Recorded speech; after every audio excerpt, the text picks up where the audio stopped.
मेरे वापस आने की वजह सिर्फ मुझे काम की जरूरत थी। मेरी जिंदगी में सिर्फ मेरी माँ थी और उसको खोने के बाद मेरे पास कुछ नहीं बचा। और मुझे काम की कितनी जरूरत थी इस बात का अंदाजा आपको इससे हो जाएगा कि मैं वापस यहाँ आ गई। अब मुझे जाना होगा, मेरी बस निकल जाएगी।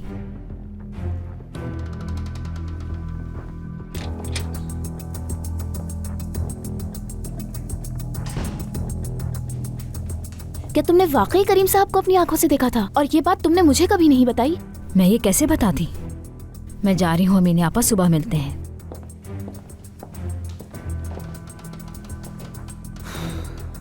ओ सबा, काश तुम जानती कि तुम इस घर की असल बेटी हो। ओह,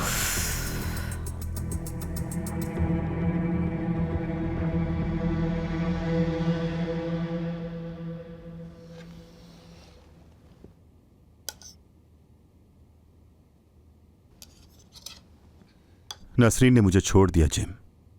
क्या मतलब छोड़ दिया? तुम दोनों तो बहुत पहले से अलग नहीं थे। नहीं, मेरा जेल से आने के बाद भी नसरीन से ताल्लुक था और फिर कुछ अरसे के लिए मैं गायब हो गया और जब वापस आया तो करीम साहब के पास मुझे जॉब मिल गई। उनके पास तुम क्या कर रहे हो? जॉब कैसे लगी तुम्हारी? बहुत सी बातें हैं जो तुम अभी नहीं जानते जिम।